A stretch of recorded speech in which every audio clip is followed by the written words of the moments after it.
Welcome to another episode of HTM on the Line with Brian Hawkins Sr. This week's episode, we are joined by Arleen Thukral, a self-motivated professional whose remarkable journey in the healthcare technology management industry was all inspired by her passion for both medicine and engineering.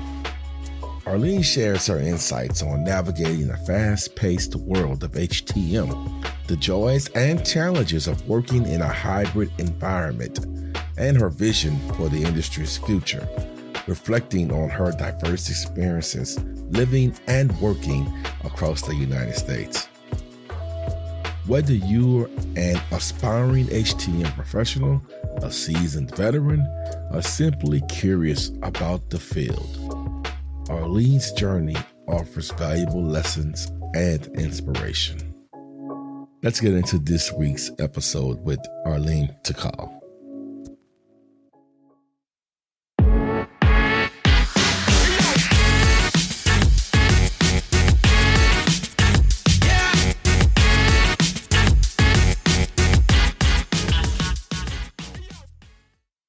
Welcome, Arleen. Glad to have you on HTM on the Line. How you doing this evening? I'm great. Thank you for having me, Brian. Oh, man, it's great. I mean, it's been a long time in the making. So I'm glad we finally can lock down some time to have a little conversation. And first off, let's just get right into it. This is the question everyone probably asks when you get on the podcast, so I'll ask it also. Can you share your journey into the healthcare technology management industry with me, and what inspired you to pursue this career? So I'll go back all the way to middle school. I actually did a Fun with the DNA camp, and I was very fascinated with science. And I also did a ball robotics course with Lockheed Martin. And so I kind of had these two passions. One was kind of medicine, and the other was engineering. And as I started to try to choose a major, I came upon biomedical engineering as the intersection between those two. And then, love my coursework. And later in college, through the Career Center at RPI, I learned about clinical engineering, specifically the VA Technical Career Field Program. So I was really fortunate to join the VA and get a great mentor to kind of introduce me to the Milwaukee VA and learn the ropes. And I honestly loved the fast pace of, getting that instant gratification when you implement a new technology in a hospital or with interacting with the clinicians. And, I was definitely looking to do something slightly different than my thesis, which was in tissue engineering, and, definitely more head down and like working on something for a very long time. And, what excited me about the career field was that it was a faster pace than the research side. All right. Now you mentioned middle school, you was in this program. So that was kind of like, I guess, a STEM program, you would say? You was involved with? It was just like a summer camp at that point. But yeah, I was very much into like chemistry. I even took AP chemistry as a sophomore. Mm-hmm. So I just really enjoyed like science fairs and all of that. Okay, let's say. All right. So because most people you meet, they never heard of the HTM industry. You found out about that when you was in college, or did you find out about that while you was in high school? No, in college. You mentioned you work at the VA hospital. So how would you say your career have evolved in the HTM industry? So yeah, I kind of started out in a engineering role and moved up to be a manager at Fresno VA. And from that very beginning, I really loved building and what I mean by building is, finding expertise in the team and making sure that, we're leveraging their talents and creating new positions in the department to grow the department. So, it was, I was the first engineer at that facility, and so I was kind of doing the role of an engineer while being a manager. And so kind of the evolution was to learn from being kind of like the technical SME to learning to be somebody that builds teams to then taking it a step further and being a regional role. That's when I went to the Northwest in Seattle and worked alongside another regional chief. And I started to conduct program assessments of the VAs up there and building a work group to work on alternative equipment maintenance. So that was interesting because that was like learning to be an influencer and being more forward looking. So trying to make, decisions that were forecasting 1 to 2 years ahead. It was more about conveying ideas and communication. And then moving on to an even bigger scale, being a chief regional manager, I was really attracted to, again, like building the team, and that's both through hiring and through growing the people on the team.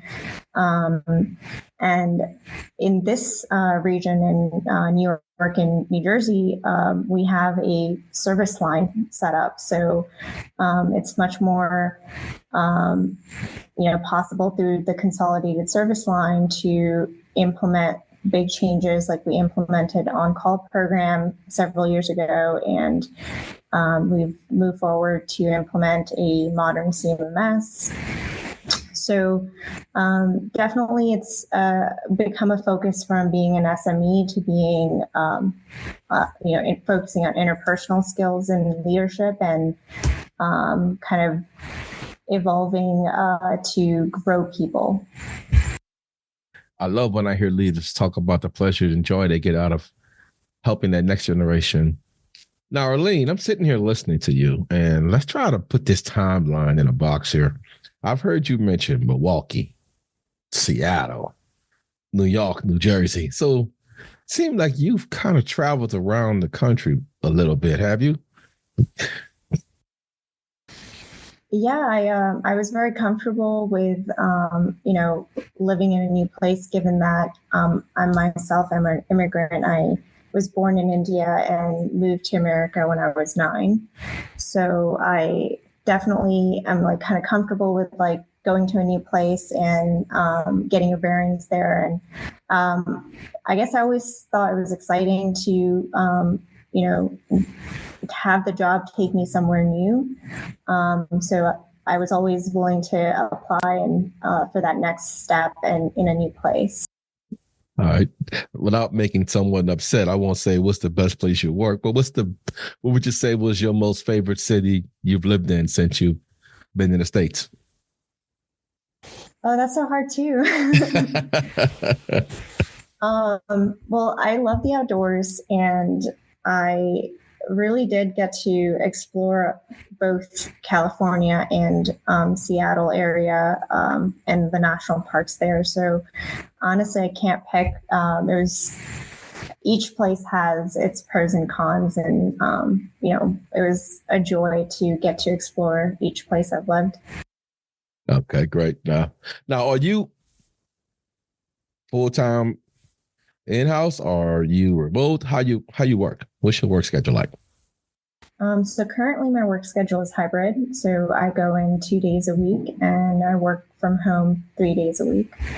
Okay. Now, what are some of the biggest challenges, I guess, and benefits you may experience from working in a hybrid role? I actually love that it's an intermix. So when I go into the office at the Vision, I get to interact with the quality management staff and the chief medical officer. We actually have two different VISN offices in this region, so not all of the VISN staff are co-located. My direct reports, for example, are at other locations. So it's I've always loved the going on site visits to the facilities, and you get to observe so much more in person. I think everyone says this, the biggest challenge of remote is that you don't have those body cues. So you have to rely a lot on the verbal response that you're getting. At least the culture in my vision is to not do much video sharing unless you're presenting. So I would say that, my team is great, and we've come up with pretty good communication methods. So we use Microsoft Teams chat a lot. So we have our own Teams chat that we use. We also get together with regular huddles, and we do like an annual dinner. We try to set up meetings based on the schedules. So, whenever there's something new we have to work on, like a strategic planning session, we try not to do a summit where you might have to get everyone to sit down for, 3 to 4 hours. Instead, we'll kind of try to knock out a big topic within an hour and a half, and schedule more meetings, and that way people can come back with fresh ideas as well. And I find that it works to be more effective that way, especially with a smaller team now. And I think that, another benefit is increased productivity. I personally, find it commuting can be stressful, and not to mention it's an environmental impact. So I like that we're getting the benefit in a hybrid format of like interacting a few times a week, and then also a benefit of increased productivity and, working from home during the remote times. Wow, man, you covered about 6 questions I was thinking about asking you, but you now HTM week just passed, and you mentioned how your team is spread out. So how did y'all celebrate? Did you just have to go to each account, celebrate with each one, or did y'all come together? How did you go about celebrating HTM week? Just curious. Yeah, so lots of facility departments celebrated in different ways. Like at the Finger Lakes, they did a booth where they did kind of like a little cookout, but also had a booth where customers could come learn, scan a QR code and get questions answered. So they got a lot of great FaceTime. They took a picture with the director. At the Northport facility, we were able to join in a wins and woes exercise, and kind of just they did a lot of fun questions where they kind of talked about people's favorite summertime activities and different things. In my team, I asked everybody to tell me about their kind of at least a story about their first year in HTM, and if they had like a photo or notes or something to share. So that was a really fun thing to kind of reflect back with the nostalgia. And I got some funny stories out of that. And it's I think for those types of meetings, we try to definitely do the video sharing because it's more fun that way. We also had the network director send out a really nice thank you message to the HTM staff, and definitely lots of like quizzes and things that National does as well, and lots of fun activities. Yeah, that's great, man. I know one of the things we did during HTM week, I tried to invite the vice president, general manager. That's one of the beautiful parts of having teams. Like when we all was eating lunch, I sent the invite. They was able to call in, wish the team happy HTM week and things. But I love the idea about you letting them talk about their first year in the HTM industry, because I personally believe that's one of the greatest accomplishments when you get hired into this industry. That's one of your great career moments. So most people usually have a story about their first time or first year in the industry, because that's like a altering move for someone's career and when they come into the industry. And then that second one always happens when they fall in love with what they do. And from listening to you, I can feel the passion you have for what you do. And that's to be commended. But what I want to ask you also, excuse me, you work hybrid. How do you think working hybrid can bring an impact on patient care efficiency in the hospitals? Like, do you see a benefit coming from that, or an impact on patient care by you working hybrid? Yeah, I definitely think that we have a lot of remote technologies that we can leverage, especially with clinical systems that are on virtual servers. So there's definitely been a focus when I started to set up virtual farms at each of our facilities. Actually, pretty recently this year, we were able to partner with OINT and set up an ARIA dashboard that allows us to monitor the virtual machine resource usage. So I think that the reason this is important is because, if there's a issue and you want to troubleshoot, you can remote into dashboards like this that let you monitor your RAM usage, your bandwidth, and kind of troubleshoot things remotely. And we have on-call set up for our Complexity 1 facilities. So we definitely encourage our staff that are rotating on call to, utilize remote services to troubleshoot because that will actually sometimes lead to faster response. So, it's definitely a more connected world where you can expand upon the administrative capabilities of the HTM staff and have them dive deeper into potential problems, sometimes even before they occur, because you can even set up the email notifications, like I was saying about the monitoring the RAM usage. Let's kind of switch it up a little. You touched on your travels and living in different cities. How do you, because this is a huge thing now, and not just our industry, but I guess across the board. How do you have a healthy work-life balance? Doing a hybrid work schedule, but just pretty much, how do you balance your work-life schedule? Yeah, I mean, I like to have an organized workspace, and this year in particular, I'm focusing more on organization. So to me, that means you set your goals, right? And that's where the strategic planning comes in. So, you get all your team involved and you come up with what are going to be your priorities as a team. You make sure you define, the roles and how everyone's contributing to that. I actually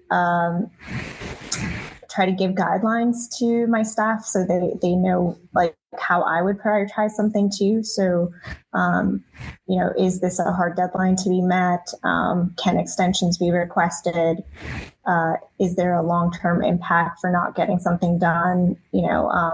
Are there regulatory impacts? Are there impacts to patient safety? So are there multiple facilities involved? So that kind of thing helps me prioritize. And I go back to this organization answer because I think, it's really easy when you're working partly remote is that you have that bleed through of different aspects of your personal and, work, and you just work for, too much. So, by having, the VA is really great at this. They give you work phones. And so that's great because I can separate that work and personal life. In fact, they put in a rule this year that you cannot travel with your work phone internationally. So that's improved that even further. But yeah, I would say that it's important to I've always been somebody that kind of easily will do the back-to-back meetings and forget about lunch. So I just try to, again, have an organized desk, bring snacks to my desk at the start of the day, knowing that I might not be able to step away. And but I'm very good about not checking email after the workday is done. I would rather, work longer just to get stuff done. And again, because I have prioritized, I know that I'm working on the most important thing first. Working with the VA, I know it's a little different than working at any other hospital system. So I guess this can be a twofold question. First, what tips could you give other VA HTM professionals who may be considering getting into a hybrid role like what you're doing? And after you answer that one, maybe you can give some advice to non-VA professionals also, because I know VA have different guidelines, but what could you give to an HTM professional in the VA system who may be considering getting into your position? Sure. I would say stay connected. So what I mean by that is, I have 130 collaborators in my position, that I'm, interacting with through either email, chat, meetings throughout, a few times a month. So because there's so many different players that you're involved with, whether they be, the VISN staff, national staff, external vendors, your team, it's really important that you're responsive. So having a way of, taking notes, whether it's OneNote or some other method of note taking, and again, organizing yourself. So there's tons of ways to be organized in email, but I said stay connected because you want to be responsive to people, and it builds your reputation to be responsive. And I always tend to on the side of over communication. So if I know I need a little bit more time on something, I will request an extension in order to communicate that I'm working on something and it'll be done soon. And you have to set goals. So we in HTM do a great job of continuous learning. But I think by, setting those goals, you're able to, again, prioritize and achieve, what you consider to be the most important. How do you see your role evolving in the HTM industries, let's say in the next 2 years? Because it's not going to be the same way it is today, 2 years from now. So do you see some ways it may be evolving into a different type or maybe expanding more? Yeah, absolutely. I mean, at the regional level, that's something we're always trying to push is getting things to be better. So, one example would be we have network medical devices, but I think the SaaS products are really where things are going next. So, having data from a remote facility that is being reviewed or cross-read by a provider elsewhere. So I think we have a greater need for tier 1 and tier 2 support models similar to OIT within HTM. So we'll need to start writing procedures around, what is the scope of each of these tiered supports based on what part of the system that they're responsible for. Another, thing that I'm really excited about would be potentially having large language models incorporated into our CMMSs. I don't know if that'll be in the next 2 years because I think that we have pretty, poor quality documentation still. in the field, but right now, I would like to move towards getting parts documentation better documented, so that we could, ideally have the CMMS like suggesting what part might be helpful for a certain work order, and really amazing things like that going forward. Do you see any type of way, in your opinion, that we may be able to not solve it, but maybe go into the right direction of at least catching up to the staffing issues that we all are facing? Do you have any suggestions or ideas you think can be helpful that you may be able to share? Yeah, that's a great question.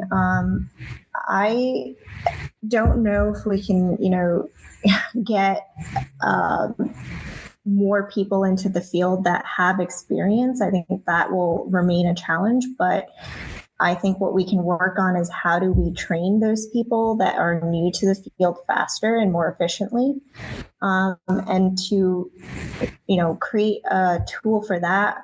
In Vision 2, we've worked on a knowledge-based power app. So it's kind of like a repository where our technical experts have created knowledge articles. And so they basically, write down and document the good things that you need to know to troubleshoot a clinical system or a medical device. So it's a little bit different than a service manual because it's kind of the real world things that are particular to the environment where it's deployed. And of course, in the VA, there's a lot of VA specific processes. So, again, it's like truly the most useful thing that new people will need to know. So we have, over 500 views of this resource already, and every month we get at least 10 articles added. So it's a lot of great progress being made with these POCs that have been creating these technical resources, and it's kind of like a Google search.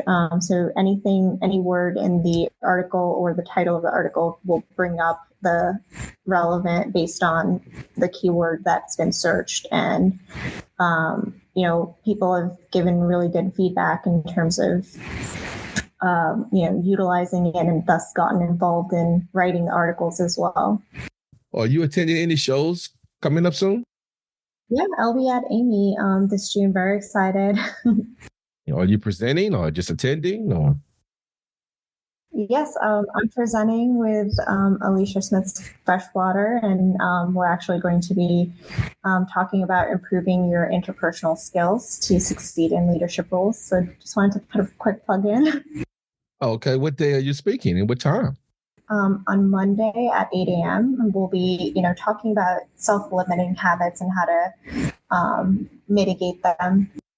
Now, I always end each podcast, I ask my guests if there's something encouraging or motivating you could share with the HTM industry, because everyone, unfortunately, doesn't have that passion or drive for the industry like maybe yourself have. And is there something you could tell maybe a young HTM professional who's in the industry, some encouraging words or advice you could share with them? Yeah, I would say this industry is really exciting because it's young and evolving. Even Amy is growing as an institution, with the development of Amy Array. And I would say being in the technology space is so interesting because, even the way that we're working now with, Zoom and leveraging like new ways of doing things, it's not the same. I remember when I started, things have changed within this time frame as well. And I think that anyone that works with technology is kind of like excited about new tools and I think you can dive really deep into a topic and become the expert in it, or you can also, kind of go into management and think about processes and how to improve processes. So there's a lot of different avenues in the industry, and I would say, find what excites you in terms of, is it like the details or is it the bigger picture thinking, and try to find the role that fits that. One thing I want to say is great to have you on the show, Arleen. I appreciate you taking the time to come hang out with me for a few. I look forward to seeing you at Amy. And once again, what is your presentation title? Improving your interpersonal skills to succeed in leadership roles. And she'll be at Amy Monday, 8 a.m., which is 11 a.m. Eastern time. So if you're from the East Coast, you shouldn't have no problem getting up for 8 o'clock. Thank you again, Arleen, and look forward to seeing you and Amy next week. Take care. Thank you. Thank you so much for the opportunity. Thank you for joining us on this episode of HTM on the Line with Brian Hawkins Sr. A special thanks to Arleen Thukral for sharing her remarkable journey and invaluable insights into the healthcare technology management industry. We hope her story has inspired you to embrace new opportunities and pursue excellence in your career. Remember to stay connected, keep learning, and never stop pushing the boundaries of what's possible in HTM. If you enjoyed this episode, be sure to subscribe, leave a review, and share it with your colleagues. Until next time, keep striving for greatness and making a positive impact in the world of healthcare technology management. Y'all be safe out there.